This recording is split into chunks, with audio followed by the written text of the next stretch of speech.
gostaria de compartilhar com você uma metáfora. É a metáfora da águia. Uma águia nasce para viver 70 anos. 70 anos de vida. Só que quando chega aos 40, o bico dela está entortado, está velho, as garras já não são as mesmas, estão dificultando ela caçar, e a penugem dela já está fraca. Ela tem duas opções. Ou ela chuta o pau da barraca e deixa acontecer, e logo logo ela morre, ou ela resolve fazer um renascimento. Ela procura uma região onde tem uma pedra, onde tem água por perto, onde ela pode caçar roedores por ali, e ela decide ficar naquele lugar por 150 dias, 5 meses. E ela vai fazer o seguinte: ela vai pegar o bico e bater com o bico naquela pedra até o bico cair, e vai nascer um bico novo. Ela, com o bico novo, ela vai arrancar as garras velhas e vai criar garras novas. E ela, com o bico novo e as garras novas, ela vai tirar toda a penugem envelhecida e vai nascer penugem nova. E com 150 dias, com 5 meses, ela completa esse ciclo. E ela agora está de bico novo, garra nova, penugem nova. E ela agora está habilitada a voltar a caçar e a voar por mais 30 anos. Eu não sei qual a sua idade, mas eu sei que vai chegar um momento, se já não chegou na sua vida, que você tem que tomar uma decisão. Ou você deixa aí do jeito que está indo, morro abaixo, ou você faz igual a águia. Nós vamos agora aprender realizando suas metas. Primeiro você transforma os seus sonhos em metas. Depois você transforma suas metas em realidade. Como é que você faz isso? Muito simples.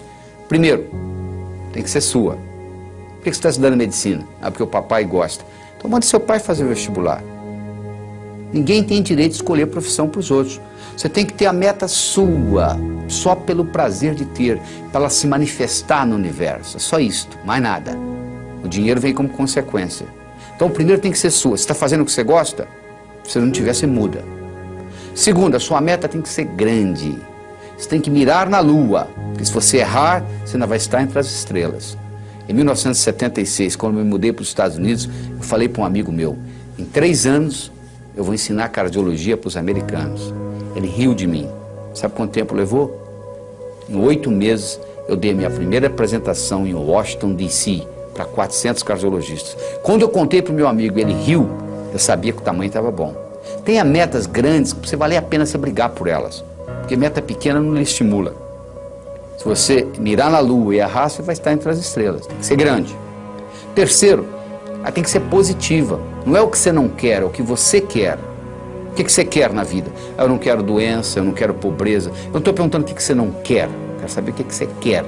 Se você se concentra no que você não quer, ao invés de se concentrar no que você quer, é como se você estivesse dirigindo um carro olhando pelo retrovisor. Você sabe de onde você está vindo, você não sabe para onde você está indo. Você tem que concentrar naquilo que você quer, colocar energia. Eu não quero ser igual ao meu pai. Ser igualzinho ao seu pai, todo mundo sabe disso, menos você. Porque quando você diz eu não quero ser gordo, você pensa em gordura. Quando você diz eu não quero ser pobre, você pensa em pobreza. Você sabe que tudo é criado 2 vezes. Primeiro você cria aqui, depois você se manifesta no seu universo físico. Você tem que ter objetividade, ela tem que ser objetiva. Ela tem que ser datada, tem que ter uma data. Quando que você quer isso? Ela tem que ser específica. O cérebro trabalha ciberneticamente. Cibernética trabalha com especificidade. Você imagina um termostato no ar-condicionado de uma sala e você pergunta para mim que temperatura que eu coloco aqui. Eu falo mais ou menos. Você vai colocar o quê? Agora, se eu falar 21 graus Celsius, você vai lá e coloca. O que você quer? Eu quero dinheiro. Dinheiro você já tem no bolso. Ah, eu quero mais. Vou te dar mais $1, tá bom? Não adianta, não é só. Você tem que ser específico. Você quer quanto? Eu quero $50 mil na minha conta até o final do ano que vem. Eu não estou garantindo que você vai obtê-lo, mas eu posso lhe dizer que a chance de você obter aumentou violentamente. E todas as vezes que você quiser chegar a algum lugar, você tem que saber de onde você está saindo. Uma vez eu estava dando um curso nos Estados Unidos, o sujeito falou assim: eu quero $50 mil na minha conta até o final do ano. Eu falei: quanto você tem? Ele falou: não sei. 2 semanas depois ele me liga, você não vai acreditar, eu somei o que eu tinha no banco, eu tenho 55 mil dólares. Ou seja, ele estava pedindo o que ele já tinha. Aliás, ele não é o único na jogada. Tem gente que diz assim, Deus, meu Deus, eu quero talento. O que você acha que é talento, meu? Você acha que o pianista, ele sentou no piano e tocou? Ele praticou anos e anos e anos e anos para chegar lá. É verdade? Você acha que essa eloquência que eu tenho aqui conversando com você diretamente, isso apareceu da noite para o dia? Eu dou aula desde os 12 anos de idade. Então, essa história de talento tem muito a ver com a prática. Quanto mais você pratica, mais sortudo você fica. A sua meta tem que ser específica. Ela tem que ser datada. Você tem que saber de onde você está saindo. Qualquer lugar que você quiser, você liga para mim e diz assim, como é que eu chego aí? Eu pergunto de onde você está. Onde você está? Ah, não sei. Então eu não posso lhe ajudar. Você precisa ir a qualquer lugar, você tem que saber de onde você está saindo. Quais são as suas qualidades. Põe uma meta que seja significativa. Ela tem que ter uma importância para você e para os outros. Não é uma coisa que só você vai se beneficiar. Se só você se beneficiar, ela não é ecológica. Às vezes ela não é ecológica nem para você.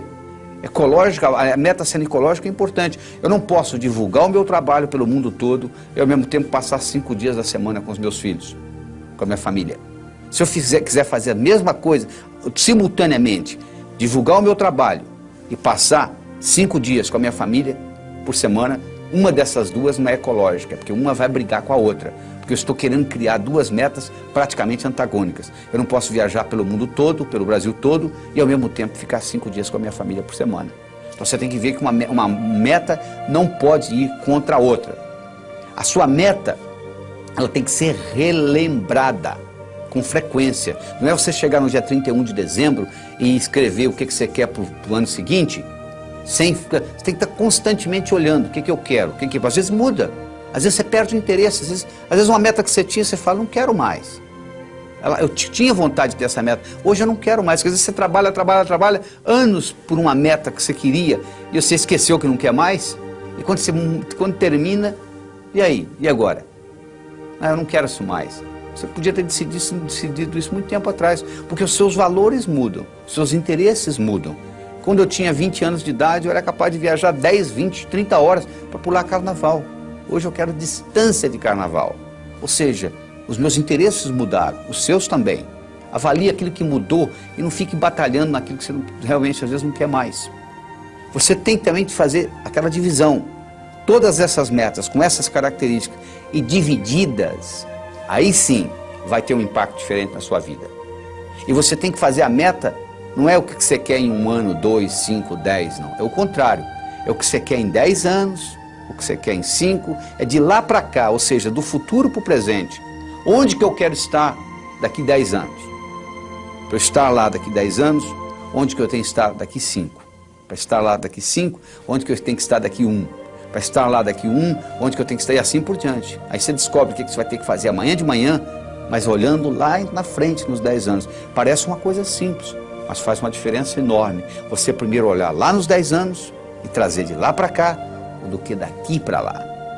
Então, com essas características que eu acabei de lhe apresentar, eu acho que você deve escutar, assistir esse vídeo várias vezes seguidas para saber as características da meta ser grande, ser sua, ser positiva, ser objetiva, ser datada, ser específica, ser significativa, ser ecológica, ser relembrada e ser comensurável. Uma coisa tem que ser medido. O que você quer? Eu quero mais felicidade. O que você quer? 20% mais feliz esse ano do que ano passado? Pode medir felicidade. Felicidade não é meta. Felicidade é estado de espírito. Fica feliz agora. O que está te segurando? Meta é uma coisa que você tem que estar num ponto e tem que chegar no outro. Existem etapas. Felicidade você não precisa de etapas. Você pode ficar feliz agora. Então meta é coisa comensurável. Você pode medir. Eu quero isso, eu quero aquilo, eu quero tanto no banco. E isso tudo tem que ser relembrado com frequência. No momento que você começa a trabalhar com tudo isto, e eu criei um mnemônico chamado Pode-se Crer, que ajuda você a relembrar todos esses tópicos que nós acabamos de discutir. Quando você começa a trabalhar com isto, e na hora que você escreve a sua meta, você leva em consideração todos esses pontos, o que vai acontecer é que as suas metas vão se manifestar numa velocidade enorme. Você quer um carro? Tá bom. Que marca? Que cor? Como que é o painel? Como que é o estufamento? E etc. No momento que você começa com mais detalhes, no processo cibernético, isso se manifesta de uma forma diferente. O bolo do sucesso, onde eu escolhi 6 ingredientes. O primeiro é você ter uma boa autoestima. O número 1 é você. Primeiro você cuida de você. Você já viu no avião? Lá vem a aeromoça lá e fala assim, ó, se por um acaso cair a concentração de oxigênio na cabine, vai cair uma máscara. Se você está com uma criança, você faz o seguinte, você primeiro põe em você, para depois cuidar da criança. Ou seja, let me be a better me for me, and I'll be a better me for you. Deixa eu ser uma pessoa melhor para mim, eu serei uma pessoa melhor para você. Você entendeu? O termômetro mede a temperatura da sala. Eu chego aqui, está 21 graus Celsius. É a temperatura da sala. Agora, isso é o termômetro. Agora, se eu colocar aqui um termostato e colocar 15 graus, mesmo que lá fora esteja 30, aqui dentro vai estar 15. Porque o termostato vai baixar a temperatura ou subir, de acordo com onde eu coloco a temperatura. A autoestima é um termostato para a vida. Quanto que eu mereço? Quanto é que você está ganhando? Se eu falar que você vai, mês que vem, multiplicar por 10 o seu faturamento, você vai acreditar? Não. Você fala, não é possível. Quem é que vai... Se ganho um mês que vem eu vou ganhar 10? Eu sei, mas por que você está ganhando 1 e o seu amigo está ganhando 4? Fazendo a mesma coisa. Com o mesmo talento. Pode ser que ele tenha um marketing melhor do que o seu, pode. Mas pode ser também que ele tenha um termostato de autoestima melhor do que o seu. Então, o que você merece é o que você tem. O merecimento que você acha que você vale está expresso aí na sua conta bancária, no carro que você dirige, na casa que você mora, na família que você tem. Está aí, ó. É só você olhar. Se você quiser mais, você tem que sentir merecedor demais. E para sentir merecedor demais, escuta, você tem que subir a sua autoestima. A segunda é a sua capacidade de se comunicar, que é fundamental, principalmente no mundo de hoje, onde a comunicação é talvez o mais importante de tudo, o sucesso. Eu posso ter 2 indivíduos que têm um QI de 145, quase gênio. Um está muito bem na vida e o outro está desempregado do quarto Jack. Você vai ver a diferença, um se comunica bem e o outro não dá nem bom dia para o vizinho. Então, no momento que você melhora a sua capacidade de se comunicar, você passa a valer mais no mercado. Essa é a realidade. Terceiro, é a sua capacidade de estabelecer objetivos, criar estratégia. Em 1953, eles pegaram todos os formandos da Universidade de Harvard e perguntaram para eles assim, o que você vai fazer nos próximos 6 meses, próximo ano, próximos 5 anos, próximos 10 anos, próximos 15 anos, próximos 20 anos. A grande maioria, como acontece aqui no Brasil, não tinha nada por escrito. Não tinha nada, não tinha nenhum... Ah, não sei, eu vou ver o que vai acontecer. Eu vou deixar a vida me levar, né? Mas 3% daqueles estudantes, eles tinham por escrito o que eles iam fazer com 6 meses, com 1 ano, com 5, com 10, com 15, com 20 anos de formado. Em 1973, eles pegaram aqueles que ainda estavam vivos e fizeram uma avaliação. Então, aquele grupo que tinha por escrito era 3%. Valia mais do que os 97% junto em todos os aspectos. Então, eles viram se a inteligência era diferente? Não. O background familiar era diferente? Não. Tudo era igual. As notas que tirava na escola, a única diferença que fazia diferença é que eles tinham por escrito. Então, os nossos, por isso que a empresa multinacional, ela pega os objetivos do ano que vem e coloca até setembro por escrito. Tem que estar ali no papel. Aqui tem que ser recordado com frequência. Você tem que colocar ali e você tem que datar. Como é que você transforma um sonho em uma meta? Você coloca uma data. Tudo aquilo que você colocou na categoria de algum dia não vai acontecer. O cérebro fala, tá bom, o dia que algum dia chegar, você vai no calendário, onde é que está algum dia? Não está lá. Não tem no calendário, não existe. Então eu tenho que ter metas a curto, a médio, a longo prazo. Tem que ter os 3 tipos de metas. Eu tenho que ter elas por escrito. E eu tenho que descobrir qual é a finalidade de vida que está por trás dessas metas. Porque a finalidade de vida, ela te dá ela te valoriza a sua meta. Vou dar um exemplo. Você imagina uma bolinha que eu jogo para você, você joga para mim, eu jogo para você, você joga para mim, eu jogo para você, você joga para mim. Começou a ficar cansativo, né? Mas se eu chamasse de tênis, mudou, né? Milhões de dólares por trás. Enquanto era uma bolinha para lá e para cá, você não estava dando valor. Na hora que eu falei tênis, mudou. É assim, uma meta que talvez não tenha importância, mas se ela está encaixada dentro da minha finalidade de vida, ela valoriza. E eu vou estar disposto a ter mais esforço para que ela aconteça.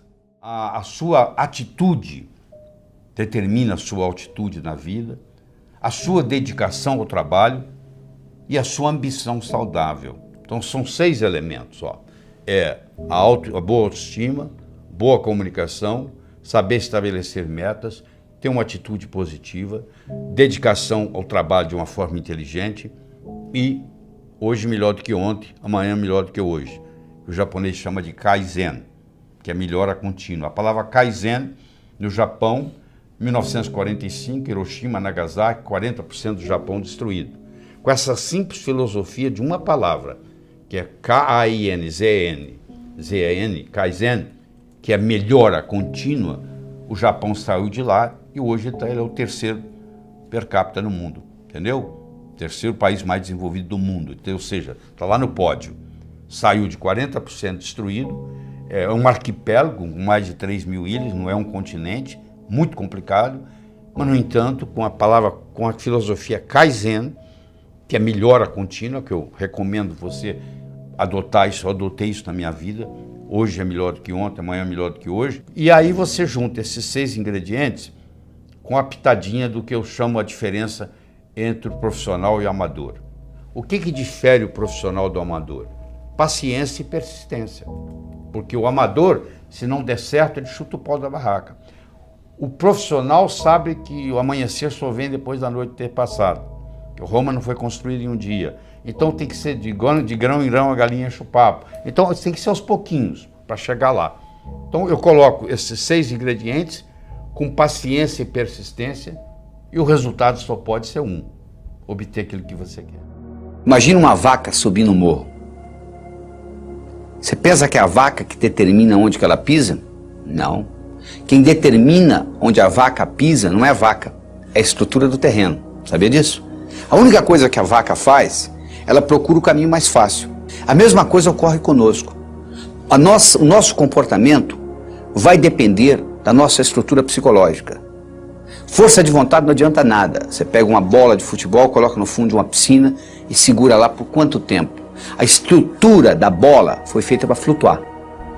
Então na hora que você soltar, ela vai para a superfície. Do mesmo modo que a estrutura de uma pedra foi para ficar no fundo. Você não consegue segurá-la na superfície. Você vai cansar, ela vai afundar. Então o mais importante de tudo é você determinar a sua estrutura psicológica, é você mudar essa estrutura psicológica, ou seja, você está preparando a sua estrutura psicológica. Preparando como? Fazendo aquelas escolhas que nós já discutimos. Eu escolho ser sadio. É muito diferente de você não ser doente, sabia disso? A maioria não é doente, você vai no médico, você não tem diagnóstico de doença nenhuma. Não significa que você seja sadio. Ser sadio significa ter energia para implementar tudo que você tem na cabeça. E poucas pessoas são sadias, a maioria não é doente. É muito diferente ser sadio e não ser doente. Eu escolho ser a força criadora na minha vida. Eu escolho ser sincero para comigo mesmo. Significa quando eu digo sim é sim, quando eu digo não é não. Todas as vezes que você diz sim e gostaria de dizer não, um pedacinho de você morre. Isso, quando você faz essa estrutura, você está se estruturando para longo prazo, para fazer um processo de longa duração. Aí sim se mantém. Porque se você fizer só com a força de vontade, é aquilo que ocorre no 31 de dezembro. Uma semana depois, não tem mais nada. Agora, se você mexe na sua estrutura psicológica e implementa isso, isso fica uma coisa constante. E um modo de você fazê-lo é você ter os seus sonhos, você ter as suas metas e você manter os seus olhos nas metas. Sabe qual a diferença entre etapa e obstáculo? Se você está no ponto A e quer ir para o ponto B, existe um espaço para percorrer entre o ponto A e o ponto B. Então, se você tirar os olhos da sua meta, o que você encontra entre o ponto A e o ponto B você vai chamar de obstáculo. Se você mantiver os olhos na sua meta, o que você encontra entre ponto A e ponto B, você vai chamar de etapa.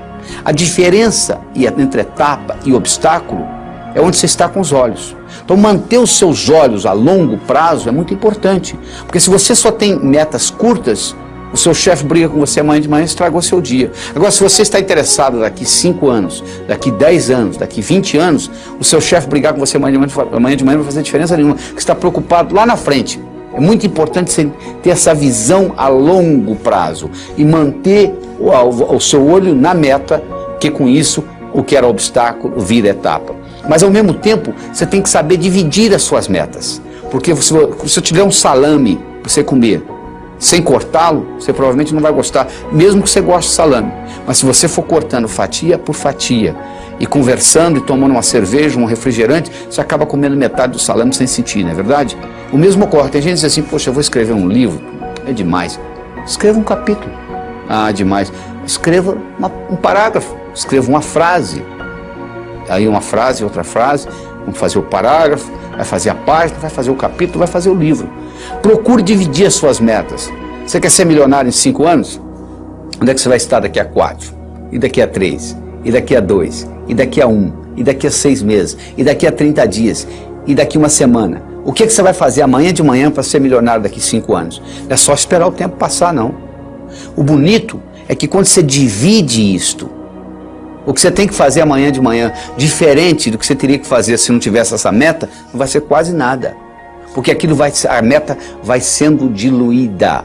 Então, um dos grandes segredos que existe em pessoas atingirem as metas é você ser capaz de quebrar a sua meta em pequenos espaços, em pequenas fatias, e você vai executando uma após outra, e o cérebro vai sendo treinado com isto, e sucesso atrai sucesso. Você sabe que semelhante atrai semelhante. Se você abrir a torneira da cozinha, da sua pia, na cozinha sai água, para onde que vai a água? Para o esgoto. E o esgoto? Vai para o rio. E o rio vai para o mar. A água vai para a água, não é verdade? Para onde que vai o ódio? Para quem tem ódio. E amor? Para quem tem amor. E dinheiro? Vai para o pobre? Não, para quem tem dinheiro. E sucesso? Vai para onde? Para quem tem sucesso. Então esses pequenos sucessos vão atraindo mais sucesso na sua vida. Semelhante atrai semelhante. Então à medida que você vai fazendo isso, você vai preparando essa caminhada. Mas tudo começa com essa estrutura psicológica. Quem determina onde a vaca pisa não é a vaca, é a estrutura do terreno. A única coisa que a vaca faz é procurar o caminho mais fácil. Nós também vivemos a nossa vida procurando o caminho mais fácil. O caminho mais fácil depende da nossa estrutura psicológica. E a nossa estrutura psicológica é codificada linguisticamente. Lembra-se que eu já falei que nós somos animais linguísticos. Então o melhor jeito de você se preparar para mudanças é você recodificar essa sua estrutura psicológica e fazer natural aquilo. Se você tem uma estrutura psicológica de levantar às 5 da manhã, se eu pedir para você ficar na cama até o meio-dia, é um martírio, não é verdade? Se você tem uma estrutura psicológica de levantar ao meio-dia, se eu pedir para você levantar às 5 da manhã, vai ser um martírio. Para os dois. Porque o que determina um caminho mais fácil é a estrutura. Se a minha estrutura psicológica é de levantar às 6 da manhã, se eu ficar até às 8 na cama, eu vou ficar chateado. Agora, se eu tenho a estrutura psicológica de levantar às 6, não vai ser problema nenhum. Não será sacrifício, porque eu estou procurando o meu caminho mais fácil. Então, o que eu quero que você determine para você é o seguinte: qual é o seu caminho mais fácil? Quero que você determine para você quais são as suas metas a longo prazo, em termos de saúde, em termos de finanças, em termos de amizade, em termos de família. Daqui 5, daqui 10, daqui 15, daqui 20 anos. Porque você tem que saber quais são essas metas, para você manter o olho lá, para os seus obstáculos deixarem de serem obstáculos e se tornarem etapas. E lembre-se de dividir para somar. Ou seja, você quebra as suas metas em pequenos pedacinhos e com isso fica mais fácil a digestão. Com isso fica mais fácil você atingir uma por uma dessas metas. É a história do Coronel Sanders. Sanders tinha um apelido de coronel. Coronel Sanders. Coronel Sanders tinha um restaurante na beira de uma estrada. E os caminhoneiros passavam e paravam lá para comer a comida do Coronel Sanders. que ele era um bom chefe de cozinha. Especialmente, ele tinha uma receita que ele tinha ganho da avó dele, que era uma receita de galinha frita. Então, ele era famoso, o restaurante era famoso por causa da receita da avó do Coronel Sanders. O governo de Kentucky resolveu mudar a direção da estrada. E o seu restaurante, que era um restaurante de beira de estrada, deixou de ser de beira de estrada. E ele, com 65 anos de idade, ele resolveu, não tinha cliente, ninguém ia sair da rota para ir lá visitar o restaurante dele. Ele ficou sem cliente, como muitos restaurantes estão hoje, sem clientes. E aí, o que aconteceu? Ele pediu aposentadoria. 65 anos, tinha direito ao Social Security, pediu aposentadoria. Quando chegou o primeiro cheque de aposentadoria dele, ele mostrou para a mulher dele e falou assim: como é que nós vamos viver nisso? Não pode ficar assim. A única coisa que o Coronel Sanders tinha era uma receita de galinha frita que ele ganhou da avó. Ele pegou aquela receita de galinha frita, ele visitou 21 restaurantes. Olha, eu tenho essa receita, eu tinha um restaurante na beira da estrada, ele deixou de ser na beira da estrada, entendeu? Eu quebrei, eu tive que me aposentar, você não quer, eu posso fazer aqui, a gente pode fazer uma parceria. Ninguém se interessou. Até que, finalmente, a persistência dele, o universo conspira a favor, chegou a hora. Ele chegou num deles e o indivíduo gostou da ideia. E falou assim, podemos fazer uma parceria. E a parceria começou. E aí foi fundado o Kentucky Fried Chicken. O Kentucky Fried Chicken, hoje, tem mais de 25 mil lojas. O Kentucky Fried Chicken domina o mercado de frango no Japão. E os importadores de frango do Brasil para o Japão, que o Japão é o maior importador de frango do Brasil, eles vendem principalmente para o Kentucky Fried Chicken. Então, o Coronel Sanders indiretamente está ajudando o Brasil. Agora eu lhe pergunto, um cara com 65 anos de idade, com um cheque de aposentadoria do Social Security, a única coisa que ele tinha com ele era uma receita de galinha frita. E ele consegue mudar o mercado de frango no mundo. Você está esperando o quê? Era uma vez, numa pequena ilha da Grécia, havia um sábio famosíssimo. Famoso porque, até aquele dia, todas as perguntas feitas a ele, ele soube responder. E a fama dele transcendeu a Grécia. Vinha gente de longe. Mas um dia, um adolescente, conversando com um amigo dele, adolescente, disse, eu acho que eu sei como é que eu vou enganar esse sábio. Eu vou pegar um pequeno passarinho, vou esconder nas minhas mãos, vou levar para ele e vou perguntar se está vivo ou morto. Se ele falar vivo, eu vou espremer e deixar cair morto nos pés dele. Se ele falar morto, eu vou abrir a mão, vou deixar o passarinho voar. Interessa que ele responder, dessa vez ele vai errar. Aí você imagina, o adolescente pegou o pequeno passarinho, colocou nas mãos, foi até o sábio, olhou para o sábio no olho e disse assim, sábio, diga-me, o passarinho nas minhas mãos está vivo ou morto? O sábio olhou para ele e disse, meu jovem, a resposta está nas suas mãos. Você que está aí, eu quero que você saiba que o seu sucesso, tanto pessoal quanto profissional, esteve, está e sempre estará nas suas mãos. Você não faz um bolo só com farinha, nem só com manteiga, nem só com ovos. Você precisa de vários ingredientes.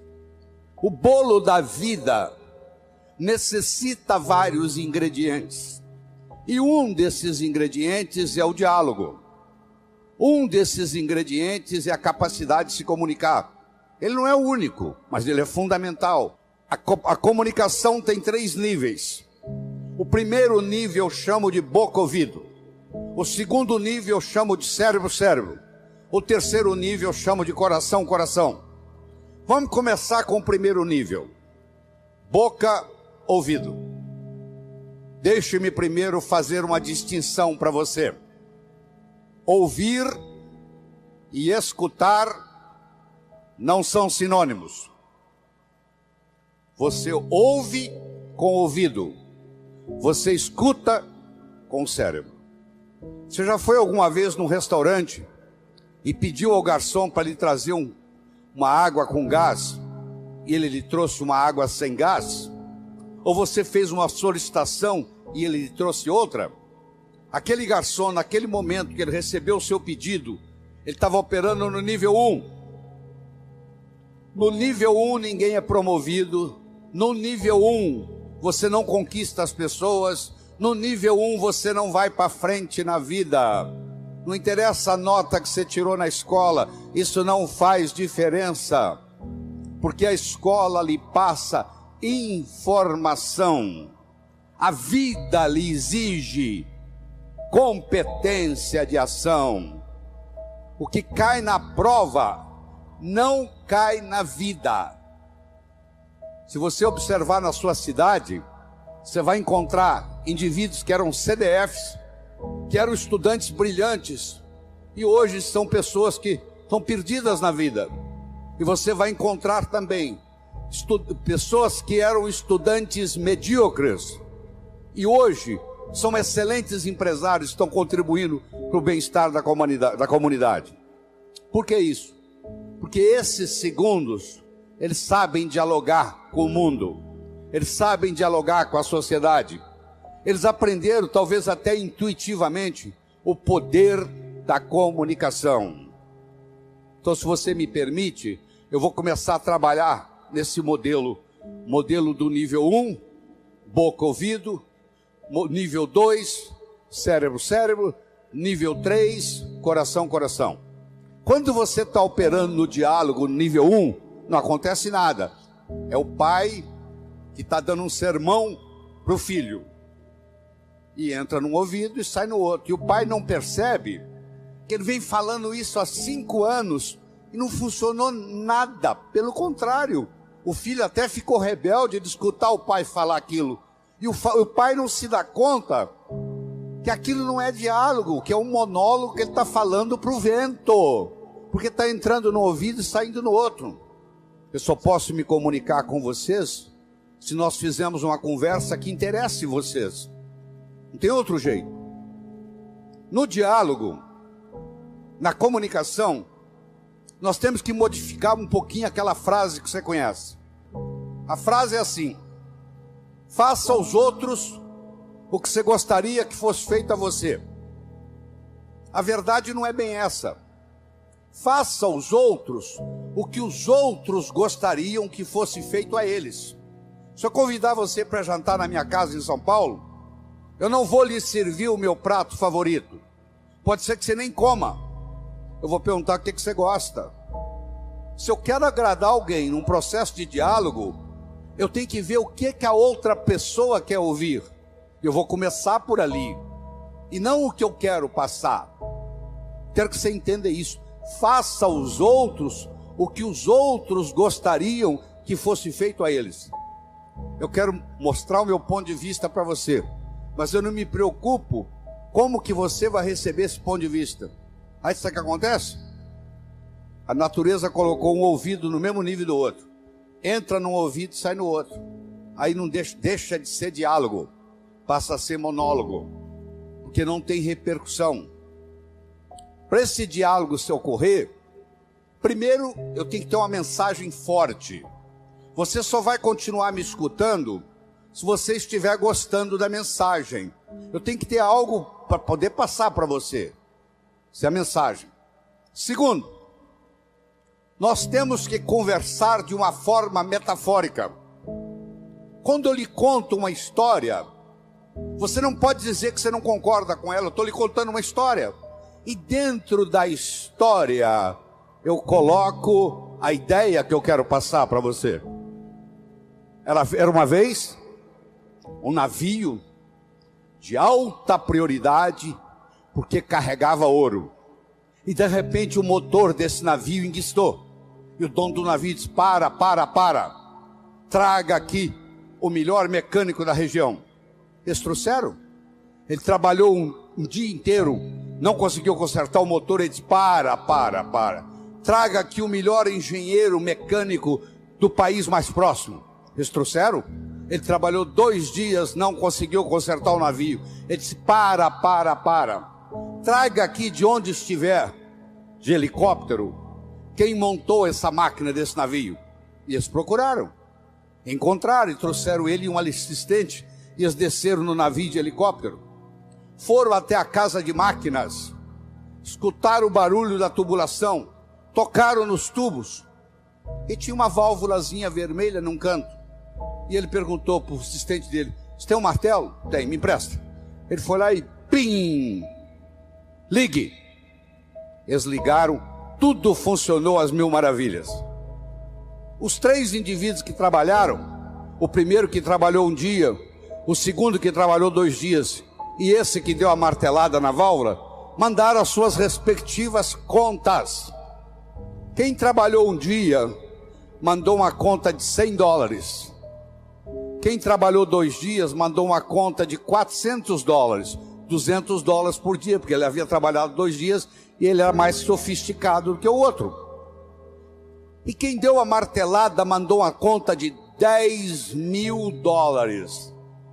O dono do navio falou: eu vou pagar, porque ele consertou o meu navio, mas eu só pago com uma condição: que ele mostre como é que ele chegou à conclusão de me cobrar $10.000. E ele mandou um bilhete para o dono do navio: para dar a martelada, $1. Para saber onde bater com o martelo, 9.999. Olha que interessante. Você imagine que nós estamos almoçando e eu conto essa história para você. Aí nós estamos num diálogo, almoçando. Aí você vai para o seu escritório comigo e você está pensando em me contratar para ser seu consultor na sua empresa. E pergunta assim: doutor Lair, qual é a sua remuneração? E eu falo um preço elevado. Ao invés de você falar é caro, você vai pensar assim: esse cara sabe onde bater com o martelo. Eu preparei o seu cérebro para escutar o meu diálogo com você. Através de quê? Através de uma história, através de uma metáfora. A pessoa que sabe dialogar, ela conversa metaforicamente. O político que ganha a eleição é um contador de histórias. O padre que faz o sermão que agrada a todos é um contador de história. Porque quando você está contando uma história, a mente crítica baixa. Você conta a história e leva o que você quer levar junto da mensagem. E a mensagem entra na estrutura psicológica. Terceira coisa importante no diálogo é uma linguagem apropriada. Você já foi a um médico e o médico começa a usar aquela terminologia médica que só ele entende. E aí você volta e a sua família te pergunta: e aí, o que você tem? O que o médico falou? Ah, não entendi o que o médico falou. Esse médico não tem nada de inteligente. Ele tem que conversar numa linguagem que o paciente entenda. A própria Bíblia tem uma citação dizendo que se você não falar a linguagem de quem está lhe escutando, você está falando aos ares. E outra coisa importante é a percepção. Uma coisa é o que você está passando, a outra coisa é que o outro está captando. Ah, você é um vendedor? Sou. Você é um bom vendedor? Ótimo vendedor. E aí, você tem vendido bem? Não, tem vendido muito mal. Então você não é um bom vendedor. O aluno que diz que é bom aluno, ele tem que me mostrar um boletim bom. Eu não conheço bom aluno com boletim ruim. O mínimo que você tem que me mostrar como bom aluno são boas notas no boletim. Isso lhe caracteriza como bom aluno. Se você é vendedor e você não está vendendo o que você gostaria de vender, você vai me desculpar, a tecnologia, a abordagem que você está usando de vendas está sendo inadequada.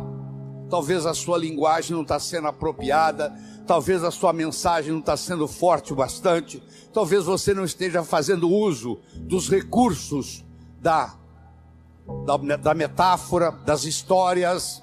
Semana passada teve um cliente aqui e eu falei para ele o seguinte: aí você pode falar o que você quiser.